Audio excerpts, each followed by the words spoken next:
All right, welcome to the deep dive. Today we are getting into your source material on, well, what sounds like a pretty serious piece of kit. We're doing deep dive based on a review you sent over, focusing on the new MSI Raider 18 HX AI gaming laptop. Hmm. And this isn't just, any review. Your source really paints this thing as an absolute powerhouse. Definitely sets high expectations. Right, pushing the limits of what a gaming laptop can be right now, clearly aimed at the very top end of the market.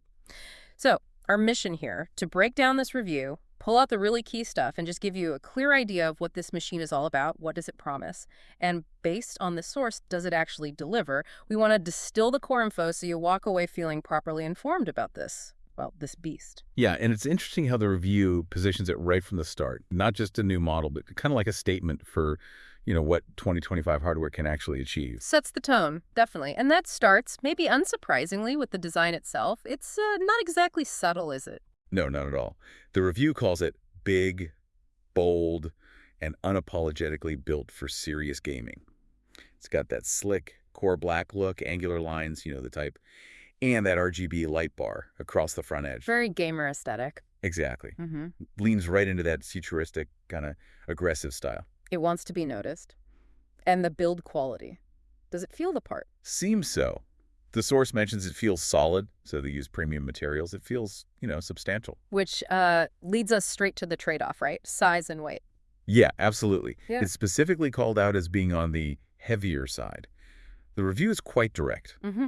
Thinks of this more as a desktop replacement, something powerful that mostly stays put, not something you're tossing in a backpack every day. And honestly, that heft starts to make sense when you peek under the hood, which we'll get to in a second. The review kind of implies the weight is justified. It's the classic gaming laptop bargain, isn't it? Power equals weight. So for you listening, that's maybe the first big consideration. Does that less portable, powerful profile fit how you actually work or play? Good point. Okay, shifting gears a bit to something the review absolutely loved. The display. They literally call it utterly gorgeous. They really do. And you can see why from the specs. It's a massive 18-inch screen, UHD plus resolution, so super sharp. But the big deal here is the MiniLED technology. Yes. The review really flags this, saying colors are vibrant and punchy, and crucially, blacks are truly deep. That MiniLED is key there, isn't it? All those tiny backlights give amazing control over brightness and contrast. Exactly. That's how you get those deep blacks right next to bright highlights. The review says HDR content looks spectacular because of it, noting the exceptional brightness and contrast. Makes sense. What about the refresh rate? It's 120 hertz. Now, okay, that's maybe not the absolute fastest you can technically find if you look really hard. Right. But the review argues it's more than enough for immersive gameplay. They see it as a great balance. You get incredible visual quality and smooth performance. Maybe not peak esports, but fantastic for everything else. And that sheer size, 18 inches, that's got to be good for more than just games. Oh yeah, definitely. The review highlights that extra space is brilliant for productivity and content creation. Just more room to spread out. They basically say the display is a joy to look at no matter what you're doing. So again, thinking about your priorities listening in, how important is that top-tier visual quality and screen size? And is 120 hertz enough for your kind of gaming? All right, let's get into the real meat here. What justifies calling it a desktop replacement? The performance. The review section title itself is Beast Mode Engage, so, here's where things get really interesting. It sounds like it. So, the core components.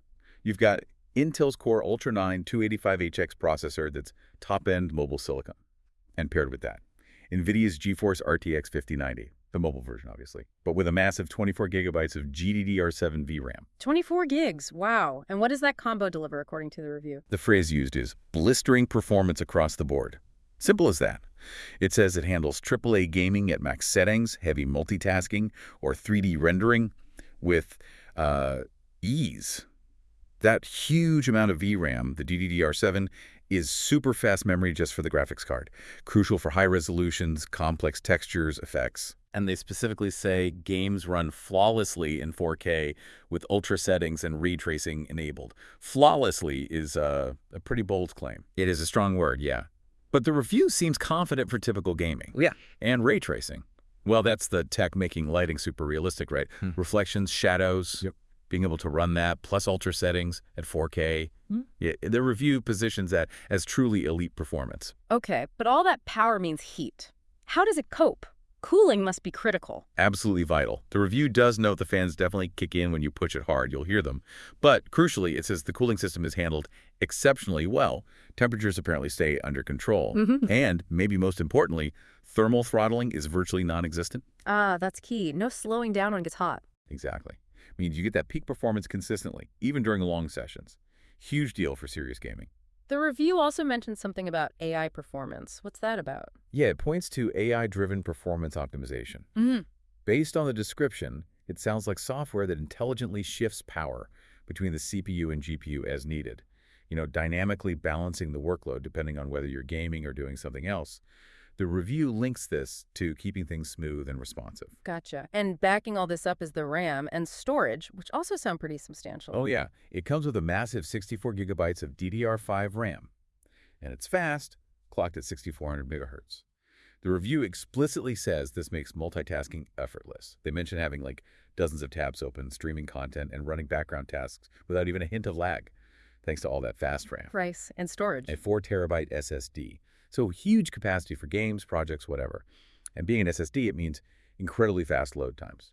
Booting up, loading game levels, really quick. So putting it all together, it's this combination, right? The top CPU, that powerful GPU with tons of VRAM, loads of fast RAM, quick storage, and good cooling. That's the formula for what they call uncompromised performance. It really is. And the review paints that picture very clearly, which, brings up that important question again. Who genuinely needs this level of raw power?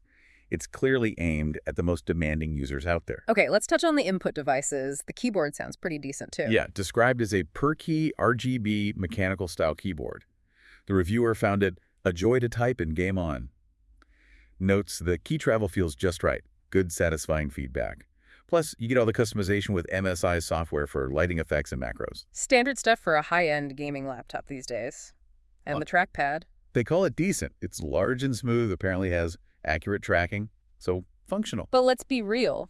Well, yeah. Yeah. As the review rightly points out, pretty much anyone buying this kind of machine is going to plug in a proper gaming mouse immediately, right? The trackpad's fine for browsing or whatever, but it's not the main event for gaming. Fair enough. Okay, connectivity, another area where high-end machines usually deliver. How does the Raider stack up? Seems like it ticks all the boxes.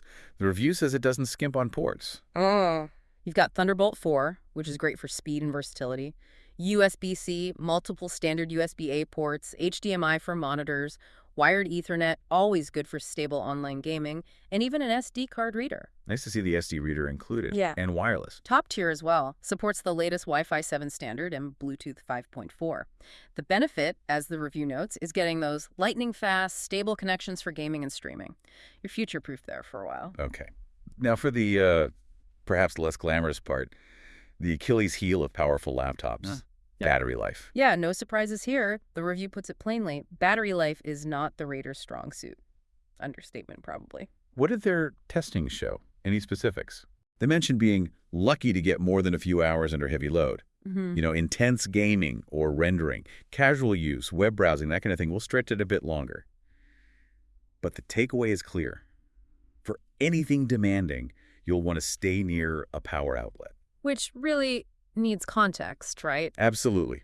And the review provides it. This is totally par for the course with gaming laptops of this caliber. You just can't feed components this powerful for long on battery alone. It's a fundamental trade-off. So another key question for you listening, how much does that matter? Is being mostly plugged in acceptable for how you'd use a machine like this? All right, so let's try and pull all this together. We've got the design, amazing screen, that beastly performance, good inputs, great connectivity. What's the final word from the review, the overall verdict? The core message seems crystal clear. They see the MSI Raider 18HX AI as an absolute monster. It's built, and I quote, for those who want the best of the best. People who just aren't willing to compromise on raw power. And the review definitely circles back to those key strengths, doesn't it? Uncompromised performance, a gorgeous display, massive memory and storage, and the latest tech. All packed into that robust, head-turning chassis. But they're also upfront about the downsides. Very direct. They literally say, yes, it's expensive, yes, it's heavy, and no, it won't win any awards for battery life. It demands a lot, in cost, in weight, in being tied to the wall. So where does that leave the final recommendation? Despite those caveats, it's extremely positive if you fit the target profile. The review concludes that if you're hunting for an elite-level gaming laptop that can double as a creative workstation, then this Raider is one of the finest machines on the market today. High praise. And backed up by the score they gave it, a 9.5 out of 10, calling it a flagship in every sense. It doesn't get much stronger than that. You know, the review really hammers home that this is for the best of the best. And I think what's fascinating now is for you to reflect on that. Does that specific definition of best, the absolute peak performance, but also the associated cost, the weight, the pretty limited battery freedom, does that truly match up with what you actually need day to day? The review makes a strong case for who this machine is perfect for. The really interesting part is considering if you are that person, or if maybe a different mix of features, maybe slightly less power but better portability or battery, might actually suit your specific situation better. Absolutely spot on. It really is about weighing those trade-offs based on everything the review laid out. Well, thanks for sending over this really detailed source material. Lots to chew on there. We hope this deep dive has helped clarify what this particular machine brings to the table and maybe gives you a better framework for thinking about whether it fits your needs. Definitely keep pondering where your own priorities lie on that spectrum. We'll catch you on the next one.